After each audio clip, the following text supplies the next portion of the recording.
with the NFC East. In that division, or in that conference, excuse me, you have the Dallas Cowboys, the New York Giants, and the Philadelphia Eagles, along with the Washington Redskins. Let's start it out with the Dallas Cowboys. I want to know your thoughts, your overall thoughts on this team, and where you actually see them finishing in their particular conference. Q, we'll start with you. I don't like them, but everybody thinks they have the best talent in the league, but I still haven't seen it in the last 3 years. I like Romo. I've been a Romo fan for a while, but he can't finish. He's like Stockton. You can't finish when it counts. So I don't really see the Cowboys winning the division. Maybe second and third. Because I want to see I think maybe that might pull it off out of straight vengeance for the Eagles. He might pull off with it. We're just going to stick with. Oh, I got you. We're going to stick with the boys, and then we'll get into those other predictions. So you don't like them because you don't think that they can finish, and Tony Romo, what? He just basically loses all sight and concept of what needs to happen and what needs to be done? I mean, explain a little bit. Well, in going for good off his track record, we see that Romo really can't perform in the playoffs, because we take it back all the way to Seattle when he lost the ball in the extra point, and then you take it against the Giants when he threw the game away, and then last year when the Vikings turned up the heat, he didn't know what to do. Instead of using his checkdowns, he tried to force things that weren't there, and he showed his true colors, and he will always continue to show his true colors because Wade Phillips is still the coach of that team, and he's not a playoff coach. Well, we all know, I mean, I'm not sure if everybody knows this, but, this is going to be a do-or-die season for Wade Phillips. He actually needs to do something this year in order to ensure his job, because I believe he got a 1-year extension, but we all know how that goes. Finesse, your thoughts on the Dallas Cowboys as they get ready to start the 2010 season? First, let me address Q. Hater in the house. I'm a huge Dallas Cowboy fan. But with that being said, as a Cowboy fan, I can be realistic. And, this year, the Super Bowl is being played in Dallas. Jerry Jones has already opened his big mouth, and he's putting pressure on his team to get there. They want to be the first home team to play in their own stadium for a Super Bowl. Do I think they're going to get there? No. The reason being is the offensive line. Even though they got the biggest offensive line in the NFL, they've also got the oldest offensive line in the NFL. The problems that I see in Dallas have nothing to do with the players. I think they have the best players around. I think they're missing a few pieces here and there on defense, but one is Jason Garrett. Jason Garrett is the highest paid offensive coordinator. Jerry Jones wanted to keep him because he thinks he's going to be the next coach. I know, Dean, you said that Wade Phillips is on the hot seat, but it's Jason Garrett that is on the hot seat. Wade Phillips has proven defensively he knows what he's doing. He's the defensive head coach. But it's Jason Garrett. If he doesn't do what he needs to do with them offensive weapons, if he doesn't commit to the run like he's supposed to, if he doesn't get the ball in those 3 wide receiver sets, he's out of there. And I don't see them doing that. I'm happy that Tony Romo is finally focused on football, but it's an adjustment period. Des Bryant coming in. We don't know what his situation is. Is he going to be able to stretch the field? These are the questions that still haven't been answered the last few years, and I don't think they're going to be answered. I think Jason Garrett is the problem. It's not Wade Phillips. It's Jason Garrett. If you don't get it done this year, I'm coming down there and personally cleaning out your locker. Now, and I think they're going to come second in the division.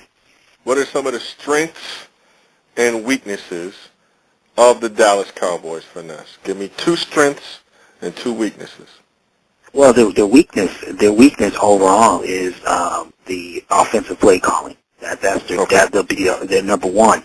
And 2, their commitment to the run. They got 3 of the best backs in the league, but they've got to commit to. They need to run the ball more when they need to. Jason Garrett just runs it when he's told to by Jerry Jones, but they need to commit to that. Their strength being their defense. DeMarcus Ware is a beast.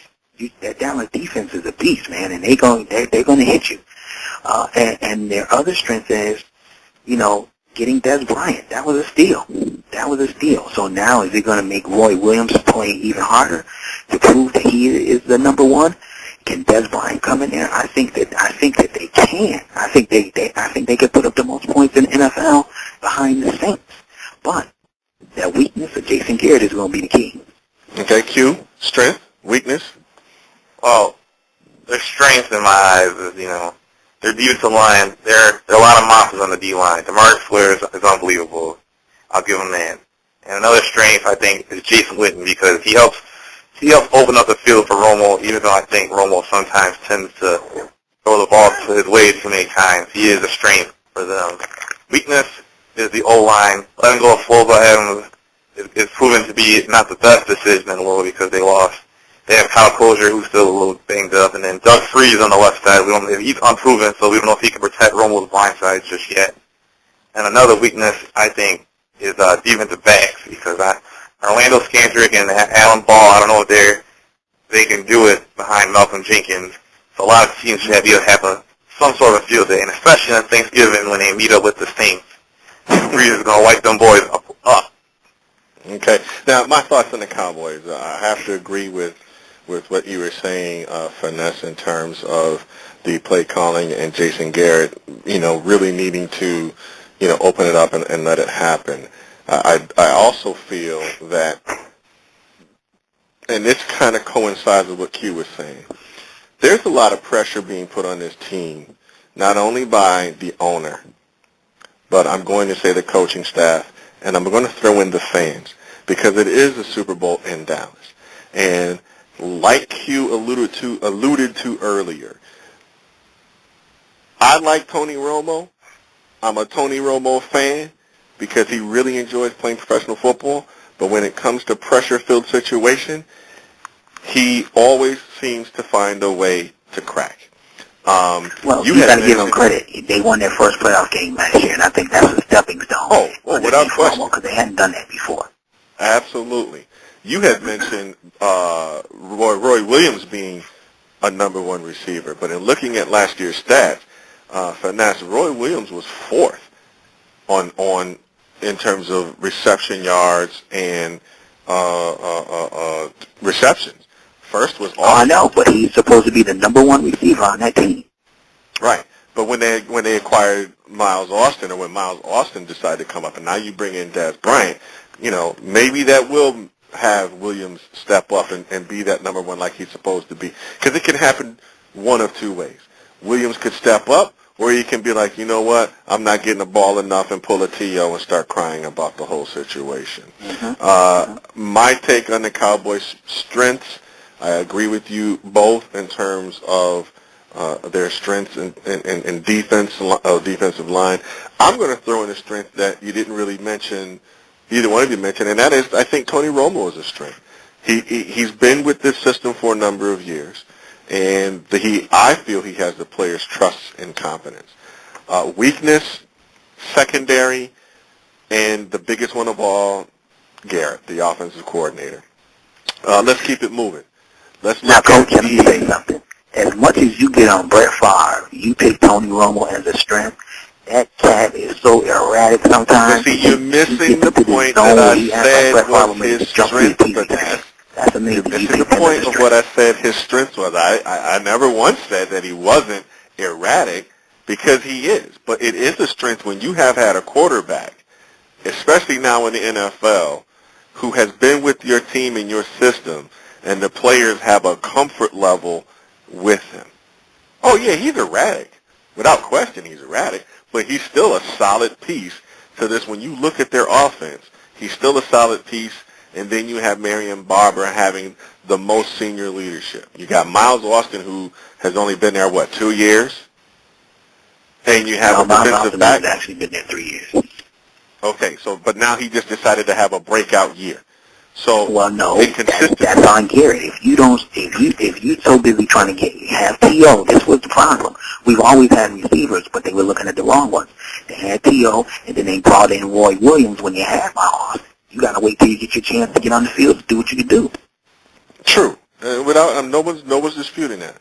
No one's disputing that. But again, when you look at consistency and you look at somebody who's been in a position the longest out of all of these people who were in the top stats in their team, and Marion Barber in rushing, Miles Austin in receiving, Brady James in terms of tackles, and Mike Jenkins in terms of interceptions, Romo is the most consistent piece. But let's keep it moving. For the sake of the show, we got to keep moving. We don't have much time, but we will get through the NFC today. Next up on our agenda, or our team, I'm going to go with the New York Giants. Let's start with the New York Giants. Q, your pluses and minuses for the Giants and their strengths and their weaknesses. Well, on the plus side, Eli is healthy, which is a good thing. And on another plus side, the receivers are starting to come along and development-wise. Hakeem Nicks, Marlon Manahan, and Steve Smith. So on the minus side, we don't know what Brandon Jacobs are we going to see. Are we going to see the Brandon Jacobs from last season who was or are we going to see Brandon Jacobs from the year they won the Super Bowl when he was running over defenders? And another minus, we don't know what we're going to get on their linebacker crew. Sometimes they're fiery guys, and sometimes they're just guys who are just on the field. So a strength would be receivers, as we saw last year. And then another strength is the safety crew, safeties and corners. So those guys are forced to reckon. Hantrell Roll is a nice safety, a nice pickup they got in the offseason. And another strength would be Eli. If you get the right Eli man on the right day, like his brother, you'll have nothing to worry about. But if you don't, then you have a lot to worry about. A weakness, running back. Brandon Jacobs is a weakness when he's inconsistent. Okay, Finesse? The New York Giants are a team that's in transition. They're still going through it from the disaster with Plexico Burris, and then with his other partner that has just retired and now an ESPN analyst, and then Mike Strahan also leaving and going to Fox. And I don't think they've addressed any of those concerns on the defensive side. Yes, they went and got Antron Roll, but I just saw him in the preseason game. He was getting burnt all over the place. And that state's used to getting used to that system coming over from the Cardinals. The strength will be definitely Eli Manning, and I think he's underrated. You look at, he had 4,000 yards passing last year. He continues to prove every year.